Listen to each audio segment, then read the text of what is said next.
नमस्ते बच्चों।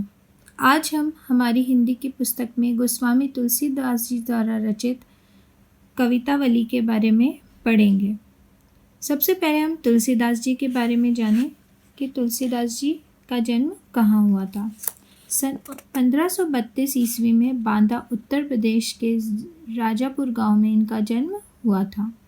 इन्होंने बहुत ही प्रसिद्ध महाकाव्य रामचरितमानस की रचना की थी और इनकी मृत्यु 1623 ईस्वी को काशी में हो गई थी। ये राम भक्ति शाखा के सर्वोपरि कवि माने जाते हैं। भक्ति काल की सगुण काव्य धारा के ये कवि हैं। इन्होंने जो भी कवित्व और सवैये लिखे हैं उसमें इन्होंने अलग अलग बातों के बारे में यहाँ पर वर्णन किया है। यहाँ पर कवितावली को उत्तरकांड से लिया गया है। इसके पहले छंद में कवि ने बताया है कि पेट की जो आग होती है, जो भूख होती है, वो सबसे बड़ी होती है।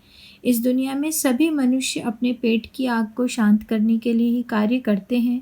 कुछ लोग अच्छे तरीके से भी काम करते हैं, कुछ लोग बुरी तरीके से भी काम करते हैं, लेकिन जो भी कार्य किया जाता है वो इस पेट की आग को शांत करने के लिए ही किया जाता है।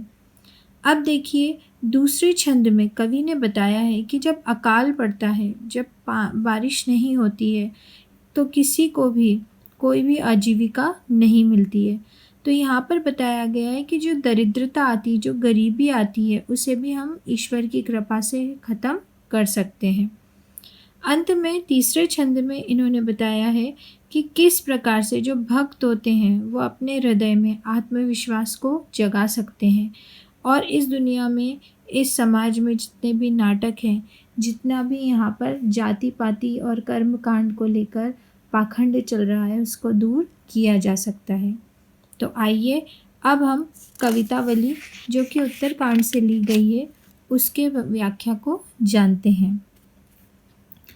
कि सभी किसान कुल बनिक भिकारी भाट, चाकर चपल नट चोर चार चेटकी, पेट को पड़त गुन गड़त चढ़त गिरी, अटत गहन गन अहन अखेट की, ऊंचे नीचे करम धर्म अधर्म करी, पेट ही को पचत बेचत बेटा बेट की, तुलसी बुझाई एक राम घनश्याम हिते, आगी बढ़वा गिते बड़ी है आगी पेट की। अब देखिए, यहाँ पर इस छंद में कवि ने कहा है, तुलसीदास जी कहते हैं कि इस संसार में जो मजदूर है, जो किसान वर्ग का है, जो व्यापारी है, जो भिखारी है, जो भाट यानी चारण, जो लोगों की प्रशंसा को गाते थे वो हैं, नौकर हैं, जो चंचल नट है, जो चोर है, जो दूत है, जो बाजीगर है यानी जो कलाबाजियाँ दिखाता है, मतलब बहुत से लोग हैं। यहाँ पर बताया गया है कि बहुत से लोग हैं जो अपना पेट भरने के लिए बहुत से काम करते हैं। कोई पढ़ता है, कोई अनेक तरह की कलाएं सीखता है, कोई पेड़ों पर्वतों पर चढ़ता है, तो कोई दिन भर जंगल में शिकार की खोज में भटकता है। पेट भरने के लिए लोग छोटे बड़े सभी काम करते हैं। वो लोग ये भी नहीं सोचते हैं कि क्या धर्म है और क्या अधर्म है। बहुत से लोग तो ऐसे होते हैं जो अपने पेट की आग को शांत करने के लिए अपने बेटा बेटी को भी बेचने पर विवश हो जाते हैं। तो यहाँ पर तुलसीदास जी कहते हैं कि ये जो पेट की आग है, ये आग एक ऐसी आग है जो कभी बुझ नहीं सकती है। तो हम इसे ईश्वर का, राम का नाम लेकर ही बुझा सकते हैं, क्योंकि पेट की आग तो जो होती है वो समुद्र की आग से भी बहुत खतरनाक या भयंकर होती है। जो समुद्र में आग लगती है उसे बड़वानल कहते हैं और जो जंगल में आग लगती है उसे दावानल कहते हैं। तो यहाँ पर तुलसीदास जी ने ईश्वर भक्ति को ही सर्वोपरि मानते हुए कहा है कि जो भी कार्य हो रहे हैं उन्हें करने के लिए हम ईश्वर भक्ति का मार्ग ढूंढ सकते हैं। अगली है हमारी, अगला छंद है, खेती न किसान को, भिकारी को न भीख बली, बनिक को बनिज न चाकर को चाकरी, जीविका विहीन लोग सिद्धिमान सोच बस, कहें एक एकन सो कहाँ जाई का करी, बेदहु पुराण कही लोकहु बिलोकियत, साकरे सबे पे राम रावरे कृपा करी। दारिद दसानन दबाई दुनि दीन बंधु, दुरित दहन देखी तुलसी हाहा करी। यहाँ पर तुलसीदास जी कह रहे हैं, यहाँ पर कहा बता रहे हैं कि किस प्रकार से सामाजिक और आर्थिक दुरावस्था फैली हुई है, उसका यहाँ पर वो चित्रण या वर्णन किया गया है। तुलसीदास जी कहते हैं कि अकाल की बहुत ही ज़्यादा भयानक स्थिति है। इस समय किसानों की खेती नष्ट हो गई है, उन्हें खेती से कुछ भी नहीं मिल रहा है। कोई भीख मांगकर अपना गुजारा कर रहा है तो किसी को तो भीख भी नहीं मिल रही है। कोई बलि का भोजन भी नहीं देता है।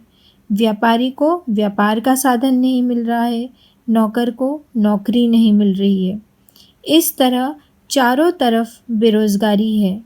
आजीविका के साधन नहीं रहने से लोग बहुत ज़्यादा दुखी हैं और चिंता में डूबे हुए हैं। वे एक दूसरे से पूछते हैं कि कहाँ जाएं, क्या करें। वेदों पुराणों में ऐसा कहा गया है कि लोक में ऐसा देखा गया है कि जब भी संकट उपस्थित होता है तब राम ने सब पर कृपा करी है। तो हे दीन बंधु, इस समय इस दरिद्रता यानी गरीबी रूपी रावण को इस पूरे संसार ने त्रस्त कर रखा है, अर्थात सभी लोग गरीब होते जा रहे हैं। तो आप तो पापों का नाश करने वाले हो। चारों तरफ यहाँ पर हाय हाय मची हुई है, अर्थात यहाँ पर बताया गया है तुलसीदास जी के द्वारा कि हाहाकार मचा है गरीबी के कारण, लोग बहुत ज़्यादा परेशान हो रहे हैं। आइए अगले छंद को पढ़ते हैं। धूत कहो अवधूत कहो, रजपुत कहो जुलाहा कहो कोऊ, काहू की बेटी सो बेटा न ब्याहब, काहू की जाति बिगार न सोऊ। तुलसी सरनाम गुलामू है राम को, जाको रुचे सो कहे कछु ओऊ। मांगी के खैबो मसीत को सेइबो, लेबो को एकू न देबो को दो। यहाँ पर जो तुलसीदास जी हैं, जो कवि हैं, वो समाज में फैले हुए जातिवाद और धर्म का खंडन कर रहे हैं। वो कह रहे हैं कि वह तो श्री राम के भक्त हैं। आगे कहते हैं कि ये जो समाज है, ये हमें धूर्त या पाखंडी कहे या सन्यासी कहे या राजपूत कहे या फिर जुलाहा कहे, मुझे इन सब से कोई फ़र्क नहीं पड़ता। मुझे अपनी जाति या नाम की कोई चिंता नहीं है, क्योंकि मुझे किसी के बेटी से अपने बेटे का विवाह नहीं करना है और ना ही किसी की जाति को बिगाड़ने का शौक़ है। तुलसीदास जी कहते हैं कि मैं तो राम का गुलाम हूँ, मैं उनके प्रति समर्पित हूँ। अतः जिसे मेरे बारे में अच्छा लगे वो कह सकता है।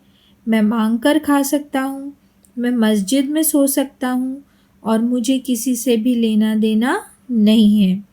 संक्षेप में कवि ये कहते हैं कि उनका समाज से कोई भी संबंध नहीं है और वह राम के समर्पित भक्त हैं। उन्होंने मस्जिद में सोने की बात करके उदारता और समरसता का परिचय दिया है। उन्होंने किसी भी धर्म के प्रति अपनी अनास्था को प्रकट नहीं किया है। अब हम हमारे अगले वीडियो में लक्ष्मण मूर्छा और राम विलाप के बारे में पढ़ेंगे। आज के लिए इतना ही। Thank you.